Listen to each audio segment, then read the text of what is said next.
So when you didn't hit the go live button, I did not hit go live. I thought I was all set up.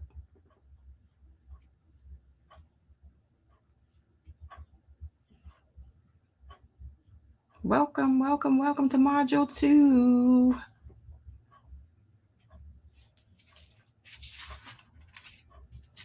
And we are going to wait for a few more minutes. Leave a comment for me, please, if you are here.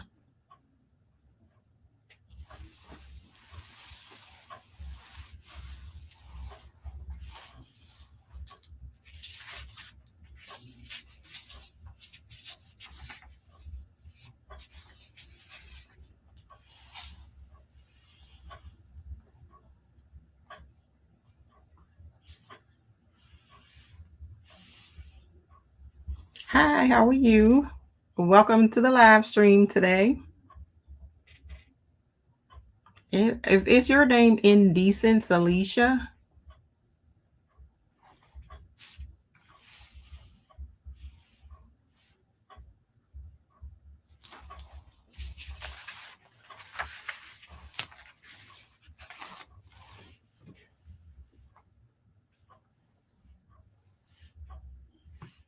Okay, that's cute. I like it. So we'll call you Alicia. Hello, Deborah.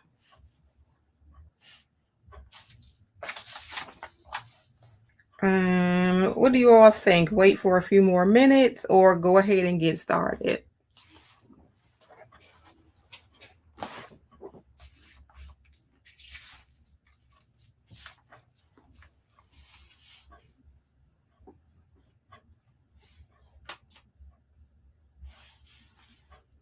What time is it? It's like 2:05 now. So we'll wait a few more minutes. And when I say like a few more minutes, I mean 3 at the most, and then we'll get started.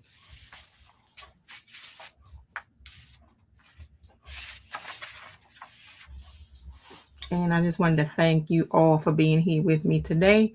These live streams are somewhat nerve-wracking to do, and I am still at the point of getting used to doing them. So I always feel a little bit awkward at the beginning. So bear with me.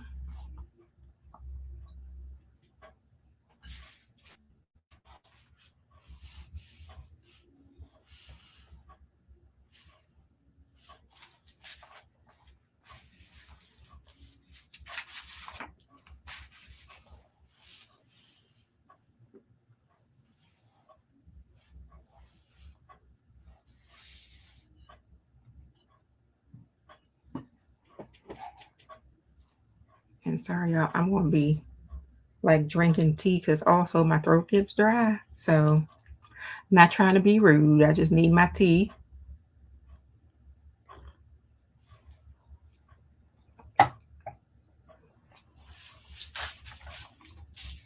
And did everybody get a chance to watch the video from this past Thursday? The Exploring Personal Values and Beliefs video? I know it was kind of short.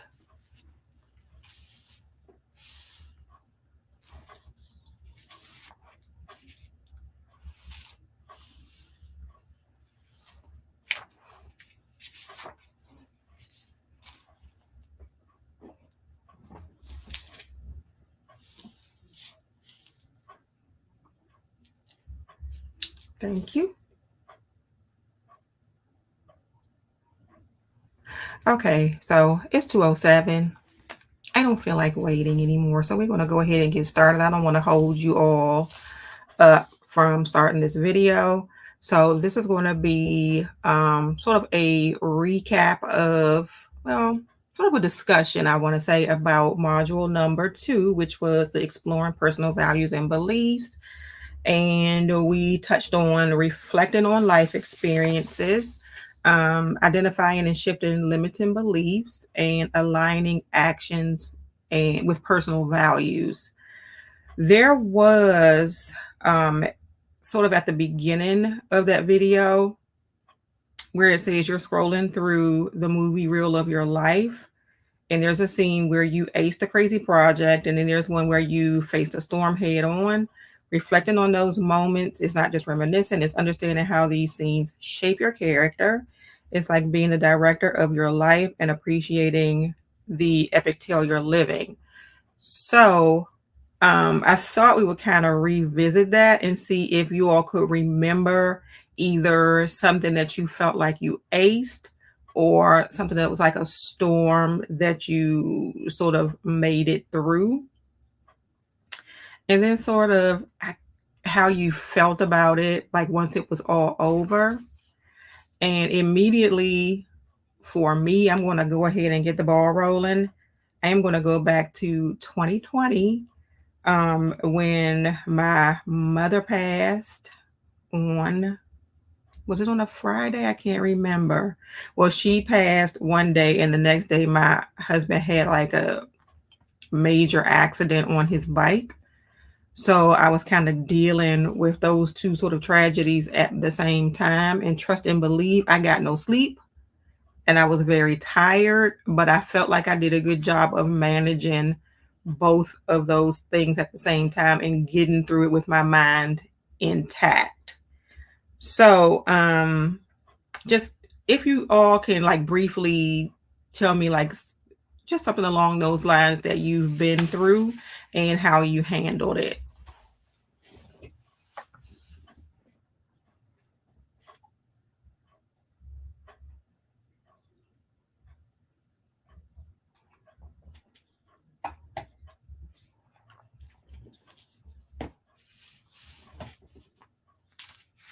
And then we'll get into some of the things in the book, which I'll just be reading those questions out loud. Okay, and Deborah says, or Brown Girl Culture says, so the storm was in caring for Mama and feeling like I did such a bad job with her. What I realized was I needed to ask for what I needed in order to not be overwhelmed. Absolutely. And it's different because you were there with her by yourself, and I had somebody here who could help me a little bit. Well, I had two people actually here who could help me. And it is much harder to be a caregiver when it's just you and the person that needs to be cared for. So you did what you could do. I wouldn't feel bad at all about she had her nice room to herself and it was clean, and she had her TV and she had her tablet and she had food and she was good. So I wouldn't worry about that. And Alicia, can you remember either something that you aced or a storm that you've been through? Oh, perfect. And Alicia says, my great grandmother passed 18 years ago. She was the rock of the family. But by remembering what she told us about God, we all got through. And this is getting through her passing and like the funeral, because that is tough, especially when she's like the matriarch of the family. And to get through those things with your sanity intact is like art. I think so.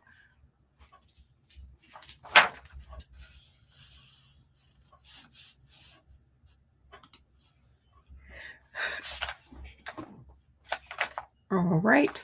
So we're going to hop into the book, and we'll just kind of show the book real quick, but I am going to be reading from it. So this is the book that sort of accompanies, and I always kind of do that wrong, the course. And this is like a 12-week course. And we just kind of jump through and do some of the exercises that I feel like are related to what I talked about in the video. But this time, it's not just your limiting beliefs. I want to do the one on self-discovery, and I believe I mentioned that in the video.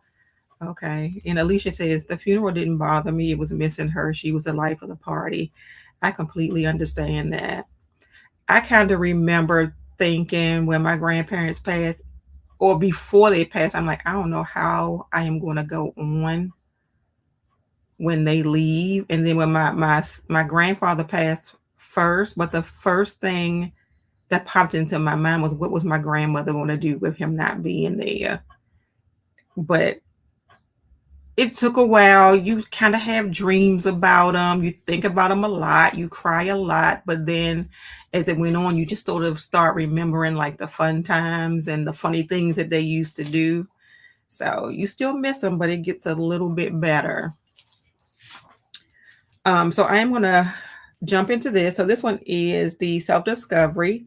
And it says, take some time to yourself. You don't have no time. You got a few minutes. Take some time to yourself and explore who you are. If you are looking to get to know yourself on a deeper level and make some life changes, this self-discovery exercise is perfect for you. So the first question is, how would you describe yourself? And shall I go first so I can give you all time to sort of type in your answers? I would describe myself as a reserved, calm person who takes the time to feel people and situations out. I kind of like scope people out so I can kind of see who that person is before I can decide whether or not that's the person that I want to be involved with. That's how I would describe myself.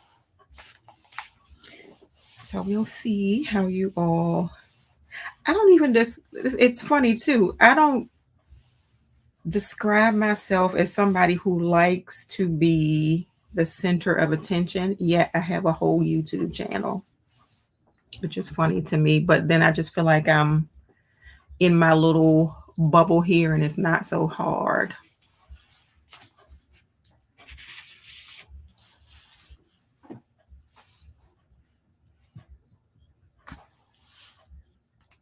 All right. And Deborah says, I describe myself as an extroverted introvert.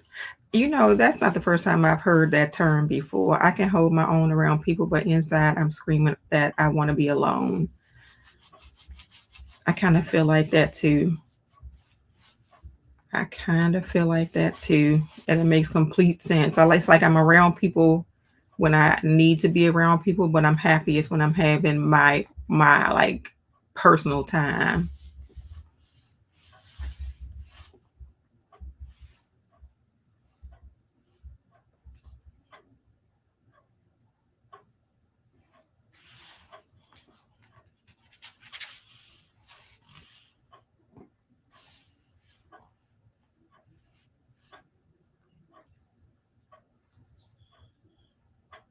All right. And Alicia says, I really don't like crowds, but I can be the party.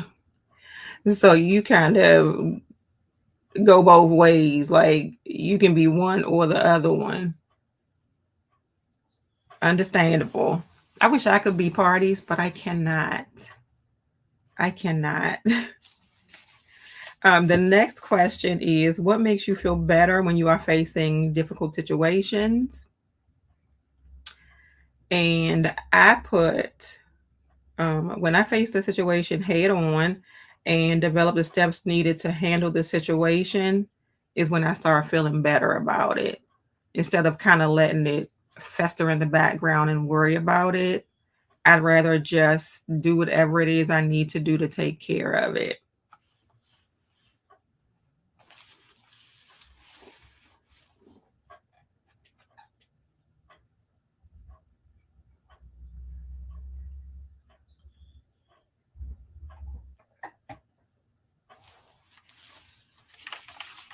And I feel like these next two are sort of similar, so we want to sort of blend these all into one. And Alicia said that's the best way. I agree, but I'm also at the same time a person who kind of will let something fester until I can't take it anymore, and then I will face it head on. Okay, and Deborah says, having the tools at hand to handle the situation calms me down and I can think more clearly. That makes absolute sense. And I agree with that one also. The next question is, are you living your life to make you happy or to make other people happy? And me, I am living my life to make me happy. At this age and stage of my life, It has got to be about me first before other people.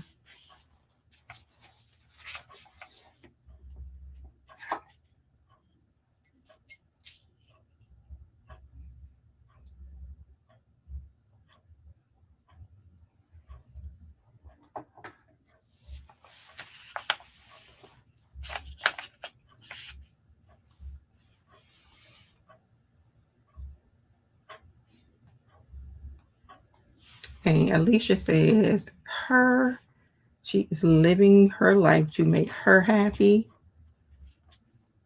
And Miss Deborah Daniele, I would like for you to be saying the same thing.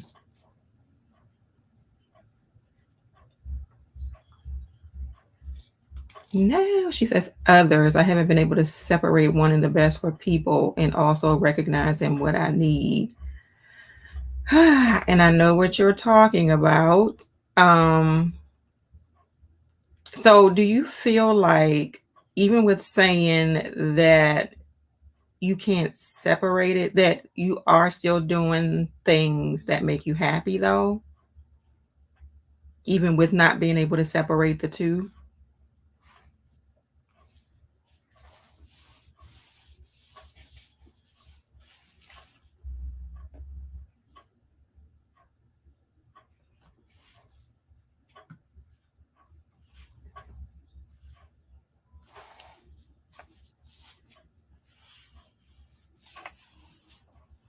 Okay, and then wow, okay. You say sometimes they clash and I suffer a bit. Okay. That's honest. I just feel sometimes though you need to sometimes I'm selfish. That's what I was getting ready to say. Sometimes you have to be selfish and you have to do the things for yourself. The next question is, are you focusing on what you want or what people tell you to do?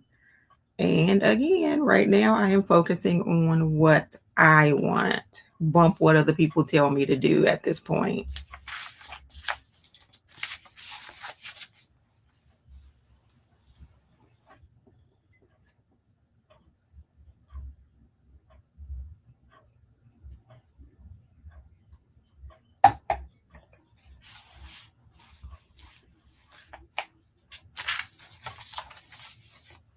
And they do say that for self-care is not selfish. So it's really not being selfish. It's doing what you have to do for you.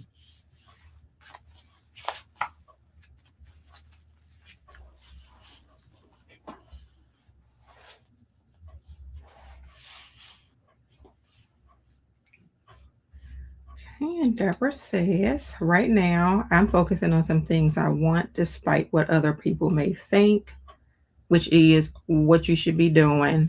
What they think does not matter unless it is like harming somebody else. It doesn't matter. And Alicia says, yes, you have to love yourself. First and foremost, you have to love yourself.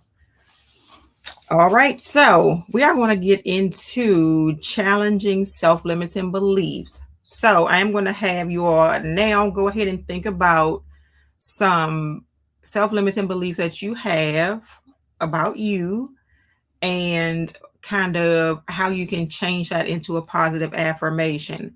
And I am going to tell you how, I don't know if I would call it cheating, but what I did was to think of some self-limiting beliefs that I have. And then I kind of looked up some affirmations that kind of went along with my self-limiting beliefs because I'm not good at like creating my own positive affirmations. So I looked them up and they went pretty well with the self-limiting beliefs that I have.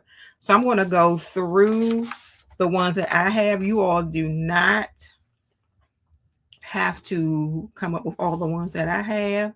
And Deborah says, I feel like I love me, but still put some people first. So let me tell you something. Some people you are always going to put first. It's because you love and you care about them so much. And I think that that's okay. And that's one of those things that you can't really listen to what other people say about what you do about it. It's like if you feel that this is what you need to do, then you do it. But then at the same time, still have your own sort of thing going on where you're doing something for yourself. So I am going to say what my self-limiting belief is, and then what the positive affirmation is that I have. And cool, Alicia says she understands. So my first self-limiting belief is that I have a habit of saying I'm too old for that, or I'm too old to do that. And then the positive affirmation that I have is I age gracefully and I live fully. The second one I have is that's too difficult for me. And I have a son who would probably climb up a wall if he heard me say that. Because I feel like we got into an argue conversation about that this past week. But my positive affirmation is I am capable and confident. And then the third one is I'm too old to learn something new, which it sometimes can be hard. But then I put my mind is clear and focused. And then the next one is I'm never going to accomplish my goals. And then my positive affirmation is I am succeeding at life. And the last one on this page says this new thing scares me. And then my positive affirmation is courage accompanies me wherever I go. So if you all have like one or two examples of a self-limiting belief, and then how you can change that into a positive affirmation.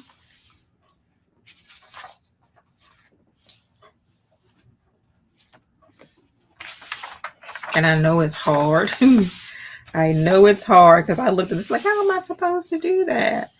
Hey, Locke, how are you? Thank you for popping in today. And we are just right now talking about self-limiting beliefs and how we can change them into positive affirmations. So if you have a couple that you can pop out for in a bit that you're here. Okay, and Deborah has one. She says, I should be farther in life. And then she says, I will not measure my success with someone else's ruler. And that is fantastic. That is fantastic. So we'll take that one. I need to write that one down too.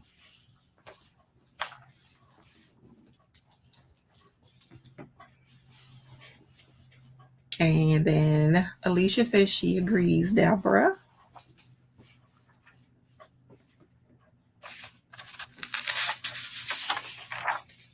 All right, and then Alicia or Locke, did you all have any self-limiting beliefs that you all wanted to share? I can go on because I have some more.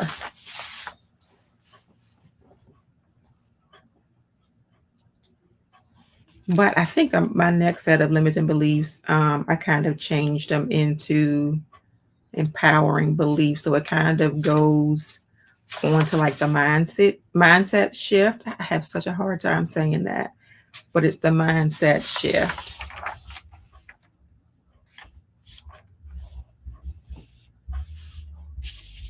Okay, so let me just share some other self-limiting beliefs that I have. And then we'll go into like the empowering beliefs that you can turn those into. So my first limiting belief is I don't deserve success. And then my empowering belief is I am worthy. The next one is I feel as if all that I've done is not being recognized. And then my empowering belief is I am proud of my accomplishments. I said, of course, I don't know if this is a limited belief, but I just said I need to lose weight. And then my empowering belief is I accept and love my body. And then I don't have everything I need to reach my goals. And then my empowering belief is all I need is within me. And then the last one here is nobody wants to hear what I have to say. And then my empowering belief is I am an inspiration to others.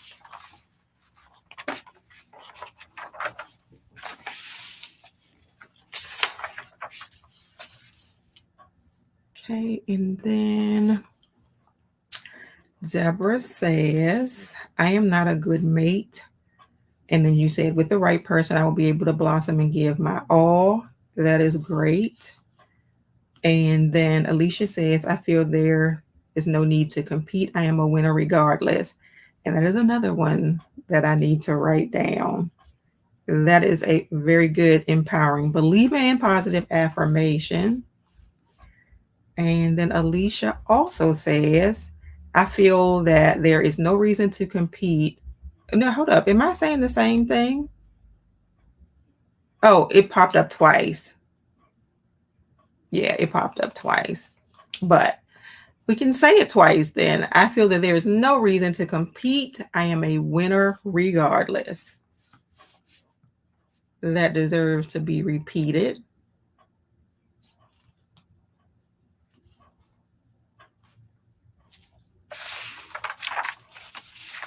All right. And Locke says, I agree with the success and further in life. Hold on. I agree with the success and further in life that at Brown Girl Culture stated. My empowering belief is I define what success is for me and focus on it. Absolutely, I agree. Oh, okay. No worries. You didn't have to delete it, Alicia. You didn't have to delete it. I said it twice because if it popped up twice, it needed to be said twice. But that is actually it, unless you all have anything else that you wanted to share, any questions for me at all. This one was actually a little shorter than the one that we had last week. I think we kind of stayed on for like an hour last week. But the next video that I'm going to have for next week is going to be self-care practices for inner harmony. And we are going to focus on, in that video, nurturing the mind, body, and soul. I was going to say spirit. Creating a personalized self-care routine and mindful practices and stress reduction. Okay. And then Deborah says she also put down, I also had, I am old and I am aging with grace. I am fighting tooth and nail to say that I'm old. I don't want to say I'm old yet. I can say I'm too old for certain things, but I won't say I'm old. But I think that this upcoming Thursday's video is going to be a long one. I have so many pages of notes, but I also think it's going to be a valuable one, especially creating the personalized self-care routines and the stress reduction part of it. So I hope you all join me for that video that is coming up on Thursday. Thank you all so much for joining me today. Like I said last week, this is something that I am pretty passionate about and something that I am enjoying doing.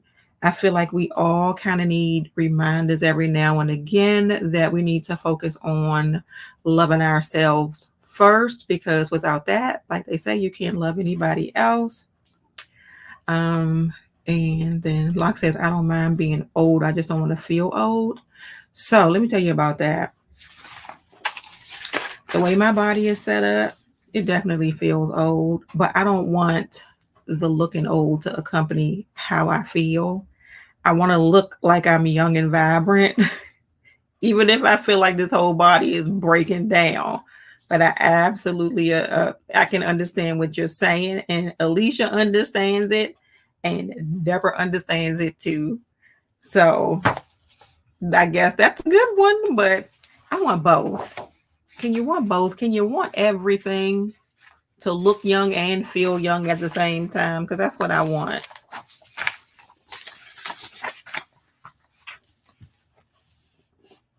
All right, you all. Thank you so much for joining me for this live video. I think we lasted about a little bit over 30 minutes here, which I feel like is a good time. The next one next week might be a little bit longer because I feel like we have a little bit more to cover. Like I said, if you want to, you can pick up the book on Amazon. I will have a link in the description of this video once I go on to YouTube and update my description. I'll put the link in for you. And we will probably pop through and do a few more exercises in this book. And Alicia, you have a great day. Everybody else have a great day as well. I hope you get some rest this weekend because Monday morning is going to be staring us in the face soon enough. Thank you all so much for watching. Bye. See you next Saturday and next Thursday. Bye.